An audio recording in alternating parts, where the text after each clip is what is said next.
Hello students, today we are going to start the next chapter, Language of Chemistry. So, let us begin. Before knowing the details about the chapter, we need to understand a few things like symbols and formulae. So, in chemistry, you know that we represent each element by a symbol. Now, as you are in class 8, you all know what is an element, and you also know the different symbols we use for the different elements. Like for sodium, you write Na, that is the Latin name natrium. From there, we have taken Na. We write represent carbon by C, and so on. And there are 118 elements which are being represented with all unique symbols. Now, some examples can again be taken as Cl for chlorine, H for hydrogen, Sn for stannum, that is the Latin name is stannum for tin, and each compound that we have in chemistry is represented by a formula, which is a short form of the molecule or the compound that we are representing. Now, what is valency? It is the combining capacity of an element. How one element combines with another element can be known by its valency. So, some elements have fixed valency, like if I talk about sodium, it is +1. And some have variable valencies, like for iron, we are having Fe+2 and Fe+3. Like that for different, some of the elements, we are having variable valency, whereas some will have fixed valency. Like for example, gold is also having 2 valencies. We are having single valency for potassium, so that becomes a fixed valency. Now, the valency of an element decides the number of other atoms which can combine with one atom of an element.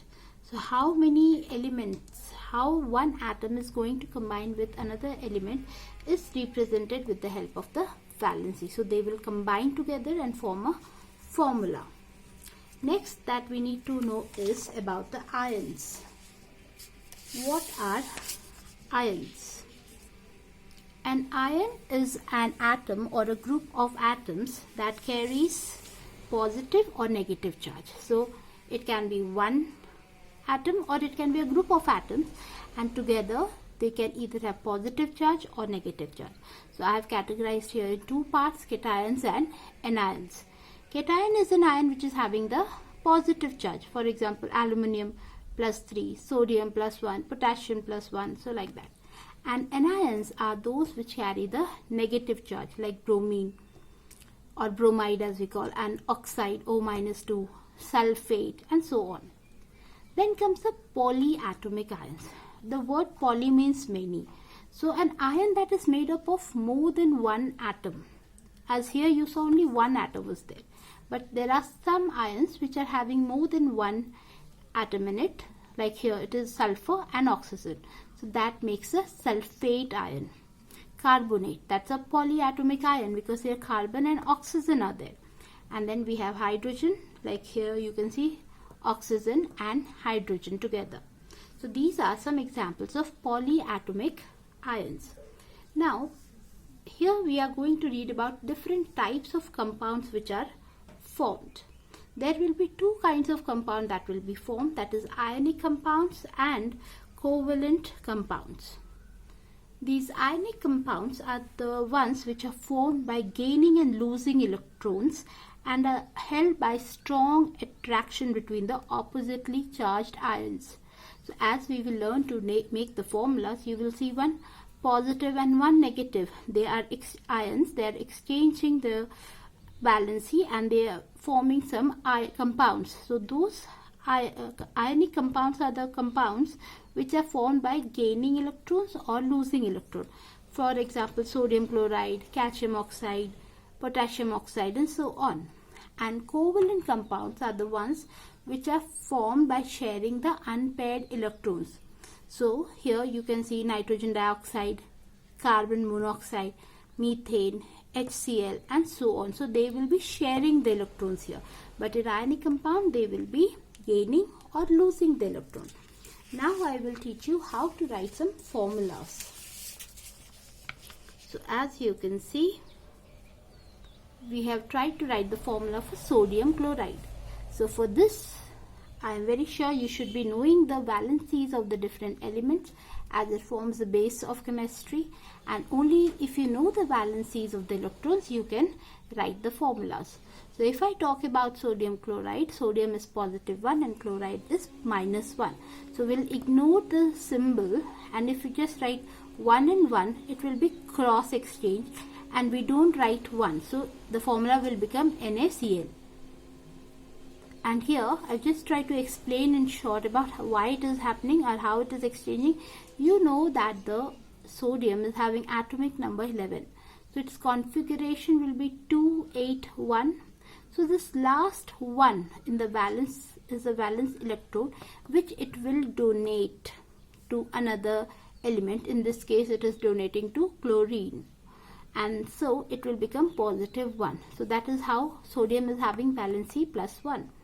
Similarly, chlorine is having 17 atomic number, so its configuration is 287, and last electron will gain 1, so that it will become Cl -1. And the main motive of gaining or losing electron is to reach a stable configuration of the nearest noble gas. Like for both of them, they will reach 8. Once it gives away this one, it will become 28, and once it takes one, it will become 288. So they will reach the octet state, which is the configuration in which it will become stable. So that is the reason it donates or gives, or also it shares the electron based on that particular reason. Now if I ask you to make the formula of potassium oxide, you know potassium is K+1, oxide is O -2. So 1 and 2 without the symbol. So here we'll cross exchange. So this 2 comes below K, and 1 we will not write below O. So it is K2O. Then if you see the formula, now hydroxide, this polyatomic, this is an polyatomic ion example. So here you have to remember, because there are two elements which are always considered as one.